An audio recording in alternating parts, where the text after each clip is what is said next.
ہونے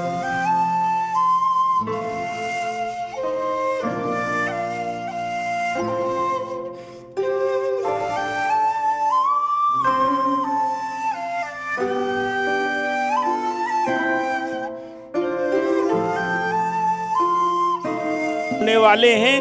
اب میں تقاریر کا سلسلہ بلا کسی تاخیر کے شروع کر رہا ہوں، کیونکہ ہمارے یہاں مقررین کی ایک لمبی فہرست ہے اور ہم سب کو کچھ نہ کچھ موقع دینا چاہتے ہیں اور اسٹیج پر آنے کا انہیں موقع فراہم کرنا چاہتے ہیں۔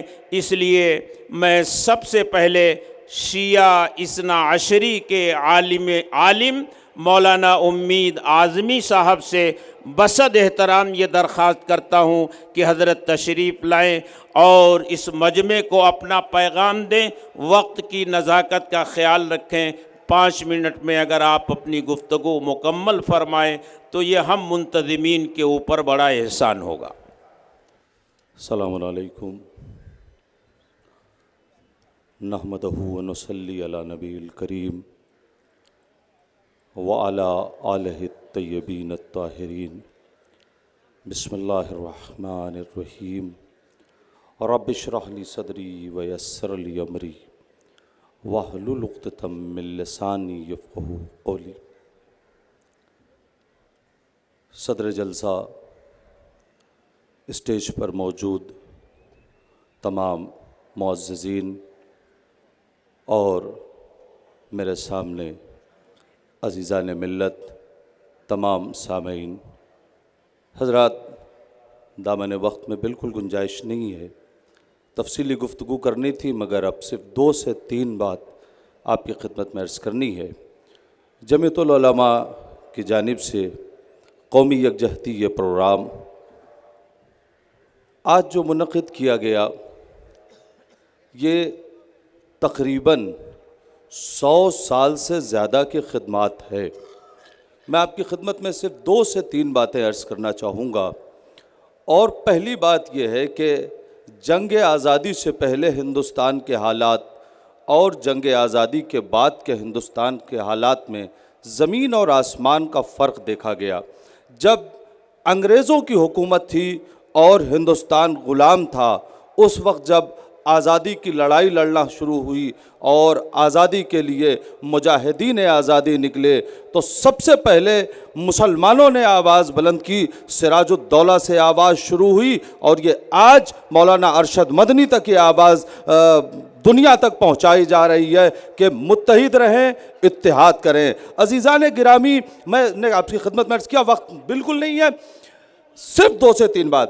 یہ 200 سالہ جو اتحاد کی اور آزادی کی لڑائی تھی، آپ دیکھیں پورے ہندوستان میں مسلمانوں کا قتل ہوا، لیکن اتحاد ایسا تھا کہ ہندو، مسلمان، سکھ، عیسائی نے جب آواز بلند کی، آزادی کی، تو یہ نہیں دیکھا کہ قیادت مسلم کر رہا ہے، کہ ہندو کر رہا ہے، کہ سکھ کر رہا ہے، کہ عیسائی کر رہا ہے۔ مقصد یہ تھا کہ ملک آزاد ہونا چاہیے، جہاں جسے موقع ملا وہاں اس نے خدمت کی، اور نتیجہ یہ نکلا کہ ہمارے اتحاد نے انگریزوں کو اس دنیا سے بھگایا۔ میں ایک جملہ کہنا چاہتا ہوں اتنے بڑے مجمع میں کہ جب ہم متحد ہوئے تو اتنی بڑی طاقت انگریزوں کو ہم نے بھگا دیا، لیکن جب ہم منتشر ہوئے تو آج دنیا ہماری شریعت میں مداخلت کرنے کے لیے کھڑی ہو گئی ہے۔ یہ ہمارے اختلافات کا نتیجہ ہے کہ آج ہماری شریعت میں مداخلت کی جا رہی ہے۔ اس لیے آپ اس وقت ضروری یہ ہے کہ ہم متحد ہو جائیں تاکہ دنیا دیکھے ہمارے جو پرسنل لا کے مسائل ہیں وہ ہم حل کریں گے۔ ہماری شریعت میں کسی کی مداخلت کسی بھی اعتبار سے قابل قبول نہیں ہے۔ یہ ایک بات ہوئی۔ دوسری بات آپ کی خدمت میں عرض کریں، آج نہ جانے کیسے کیسے لوگ، کس کس قبیلے اور فرقے کے لوگ مدرسوں کی مخالفت کرتے ہوئے کھڑے ہو رہے ہیں اور مدرسوں کی مخالفت کر رہے ہیں۔ شاید انہوں نے سیاسی بیساکھیوں کی بنا پر کچھ عہدے تو حاصل کر لیے ہیں مگر مدرسوں کی اور ہندوستان کی تاریخ نہیں پڑھی ہے۔ ہندوستان کو آزاد کرانے میں جتنا ہاتھ مدرسوں کا ہے اتنا کسی کا نہیں ہے۔ آج آپ دیکھ لیں پورے ہندوستان کو آزاد کرانے میں، آج آپ دیکھیں، میں آپ کی خدمت میں بس تاریخ کے ایک دو صفحات پلٹنا چاہتا ہوں، چاہے وہ مظفر نگر کا شاملی کا جہاد ہو، چونکہ میں جنگ نہیں کہوں گا جہاد کہوں گا، اس لیے کہ آپ دیکھیں جنگ آزادی کو جنگ کا نام نہیں دیا تھا مسلمانوں نے، جہاد کا نام دیا تھا۔ اب وقت نہیں ہے کہ جنگ اور جہاد کا فرق بیان کیا جائے۔ آپ دیکھیں میں ایک نام اس وقت پیش کرنا چاہتا ہوں، اس لیے کہ ہم کبھی کسی سے ڈرے نہیں ہیں، ہماری قوم ڈرنے والی قوم نہیں ہے۔ دلی میں مولانا فضل حق خیرآبادی صاحب نے جب یہ فتویٰ دیا کہ یہ جہاد ہے، اگر مر جاؤ گے ملک کی حفاظت کرنے کے لیے تو شہید کہلاؤ گے، انگریزوں نے ان کے خلاف ایک مقدمہ چلایا، عدالت میں بلایا گیا۔ جہاں تک میری آواز پہنچ رہی ہے سنیے گا کہ عدالت میں بلایا گیا، مقدمہ چلایا گیا۔ جب کٹگرے میں مولانا فضل حق صاحب پہنچے تو جس نے خبر کی تھی انگریزوں کو، اس نے مولانا کا علم، روب، دبدبا دیکھا، اپنے بیان سے پلٹ گیا۔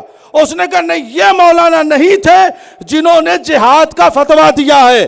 وہ ایک مرتبہ مولانا نے ججوں کو للکارا اور اس خبری کو للکارا اور کہا تو جھوٹ بولتا ہے، ہم نے جہاد کا فتویٰ دیا ہے۔ آپ غور کریں، کوئی دوسرا ہوتا تو ڈر جاتا کہ چلو جان بچی، لیکن ہم نے جان کو نہیں بچایا ہے۔ آج آپ دیکھیں جمعیت العلماء کی ایک تاریخ ہے، وہ آپ نے ابھی سنی ہے، میں نے چاہا تھا کہ کچھ بیان کروں لیکن اب موقع نہیں ہے۔ اور آج جس اعتبار سے مولانا ارشد مدنی صاحب کی قیادت میں ملک میں مسلمان متحد ہیں اور جمعیت العلماء اتحاد کا کام کر رہی ہے، واقعاً ہمیں ایسے قائد کی ضرورت ہے۔ میں مولانا کا انٹرویو دیکھ رہا تھا، اس وقت موجود نہیں ہے، میں ایک جملہ کہوں، ایئرپورٹ پر مولانا ارشد مدنی صاحب موجود ہیں۔ ہمارے ہاں اس وقت سب سے زیادہ خراب معاملہ ہے، جہاں تک میری آواز پہنچ رہی ہے، نوجوانوں، میڈیا نے بہت معاملات کو خراب کر رکھا ہے۔ آپ غور فرمائیں، میڈیا نے بہت معاملات کو خراب رکھا ہے، خصوصاً سوشل میڈیا کو۔ اگر آپ کسی پیغام کو نشر کر رہے ہیں تو آپ کو پتہ ہونا چاہیے یہ پیغام صحیح ہے یا غلط ہے، پتہ نہیں کہاں سے آیا ہے۔ اس لیے کہ جیسے کل انگریزوں کے زمانے میں پھوٹ ڈالو اور حکومت کرو، آج بھی وہی نظریہ قائم کیا جا رہا ہے، پھوٹ ڈالو حکومت کرو، ہندو مسلمان میں اختلاف کرواؤ، شیعہ سنی میں اختلاف کرواؤ، دیوبندی بریلی میں اختلاف کراؤ تاکہ یہ الگ ہو جائے، ہماری حکومت باقی رہے۔ لیکن آج ہمارا اتحاد انہیں بتائے گا کہ ہم ظالم کی حکومت کا کسی بھی اعتبار سے سپورٹ نہیں کر سکتے۔ جمعیت علماء ہند، جمعیت علماء ہند، ہندوستان زندہ آباد، ہندوستان زندہ آباد، ہندوستان، اتحاد زندہ آباد، اتحاد زندہ آباد، اتحاد۔ زندہ آباد۔ وآخر دعوانا ان الحمدللہ رب العالمین۔ جزاکم اللہ۔ دل